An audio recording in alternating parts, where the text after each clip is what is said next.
नमस्कार, आप देख रहे हैं सिटी पोस्ट लाइव। मैं हूं सृष्टि राज। बांकीपुर विधानसभा उपचुनाव को लेकर बीजेपी ने अपनी पूरी ताकत झोंक दी है।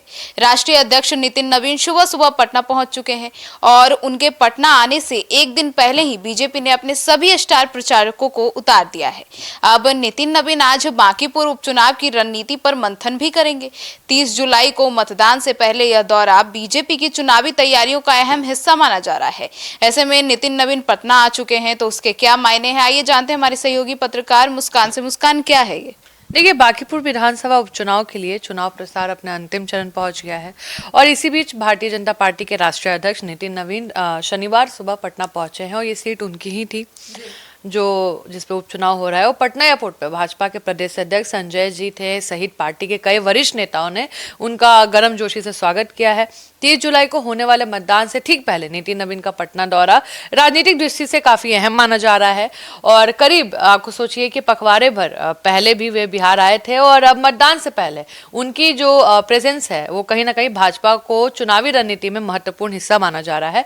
और सूत्रों के अनुसार राष्ट्रीय अध्यक्ष अपने प्रवास के दौरान बांकीपुर उपचुनाव को लेकर पार्टी नेताओं के साथ बैठक करेंगे। इसमें बूथ प्रबंधन, मतदाता संपर्क अभियान, मतदान प्रतिशत बढ़ाने की रणनीति और अंतिम दौर के चुनाव प्रचार की समीक्षा की जाएगी। तो मुस्कान, ऐसे में त्रिकोणीय मुकाबले ने बीजेपी की चुनौती तो बढ़ा ही दी है। देखिए, बांकीपुर सीट लंबे समय तक नितिन नवीन की राजनीतिक गढ़ रही है और वे इस सीट से लगातार चुनाव जीतते रहे हैं। उनके लोकसभा में जाने के बाद ये सीट खाली हुई है जिस पर अब उपचुनाव हो रहा है। ऐसे में भाजपा के लिए ये चुनाव केवल एक सीट का नहीं बल्कि प्रतिष्ठा का भी सवाल बन चुका है।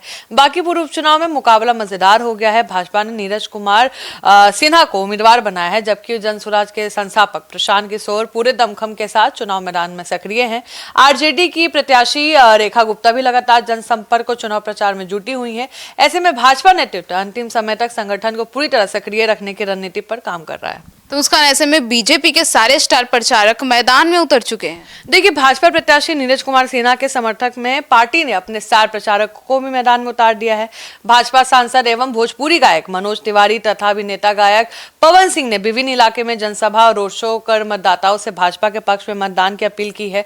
मनोज तिवारी ने कहा है कि बिहार में एनडीए सरकार विकास के नई अध्याय लिखने जा रही है और बांकीपुर जनता इस विकास यात्रा को आगे बढ़ाने के लिए भाजपा के साथ मजबूती से खड़ी है। देखिए, पवन सिंह ने कहा है कि भाजपा की पहचान विकास, राष्ट्रीय हित, जनसेवा की राजनीति है। उन्होंने कहा है कि बांकीपुर के जो विकास है, बेहतर आधारभूत है या सुविधाएं, क्षेत्र की प्रगति के लिए भाजपा प्रत्याशी को विजय बनाना आवश्यक है। देखिए, ये बात सही है। आप समझिए कि अगर बांकीपुर में बीजेपी का प्रत्याशी नहीं जीतता है तो फिर वहां पे जो राज्य की सरकार है वो उतना ध्यान नहीं देगी और लोग भी जानते हैं और बीजेपी की रहेगी तो हेल्प ज्यादा होगा।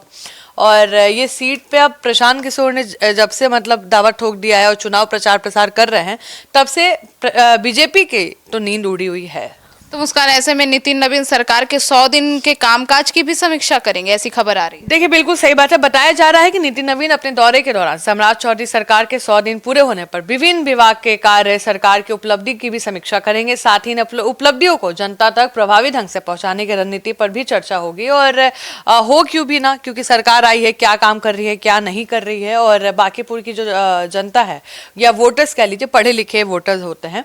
आपको याद होगा कि प्रशांत किशोर एक स्टेटमेंट देते रहते थे कि सब दारू मुर्गा खा खा के वोट दे देते हैं, ठीक है। लेकिन ये बांकीपुर में तो आप बोल नहीं सकते हैं, किसी को बोलिएगा तो आपके ऊपर बैकफायर हो जाएगा कि आप हम लोग को क्या समझ रहे हैं, अनपढ़ समझ रहे हैं। तो देखिए, यहाँ पे लाला समाज ज्यादा है, बनिया समाज, स्वर्ण समाज जनरली ज्यादा वोट बैंक पे प्रभाव डालता है। और अब देखना है कि जो ये वोट बैंक है क्या ये बीजेपी से खिसक के कहीं और भी जाने वाली है। प्रशांत किशोर का जितना उतना भी आसान नहीं है, लेकिन अगर प्रशांत किशोर स्वर्ण जाति और प्लस एमवाई समीकरण में थोड़ा सा सेंधमारी कर लेते हैं तो जीतने के चांसेस बनते हैं। लेकिन लड़ाई अभी बिल्कुल तीनों के बीच दिख रहा है और ये 28 तारीख को क्लियर हो जाएगा कि कौन किस पे भारी है। तो उसका ऐसे में आपको क्या लगता है इस चुनाव में कौन बाजी मार जाएगा? देखिए, अगर हम हिस्ट्री देखेंगे, हिस्ट्री को अगर हम पढ़ेंगे इस सीट को तो बीजेपी दिखेगी। लेकिन प्रत्याशी, और जैसे बीजेपी ने दूसरा प्रत्याशी को मौका दिया है, चेंज किया है, कहीं ना कहीं मीडिया से वो ज्यादा बात नहीं कर रहे हैं। लेकिन बीजेपी अपना ताकत झोंकी हुई है, आपको भी पता है। राजद की बात करें, तेजस्वी यादव कहीं दिखाई नहीं दे रहे हैं और एमवाई समीकरण अगर अब भी साथ दे देता है तेजस्वी यादव का, तो हो सकता है कि भाई रेखा गुप्ता थोड़ा टक्कर दे दे। प्रशांत किशोर अकेले अपने दम पे लड़ रहे हैं, बातें कर रहे हैं, तो प्रशांत किशोर कहीं ना कहीं बीजेपी के लिए थोड़ा मुश्किल बने हुए हैं। आरजेडी का तो अभी कुछ खास क्लियर समझ में नहीं आ रहा, तो मुझे लगता है कि लड़ाई फिलहाल तो अभी जो दिख रहा है, अगर सोशल मीडिया की बात करें तो बीजेपी और प्रशांत किशोर के बीच ही दिख रहा है। तो सुना आपने, तो अब बांकीपुर चुनाव को लेकर आपकी क्या राय है, कमेंट सेक्शन में जरूर बताइएगा। धन्यवाद।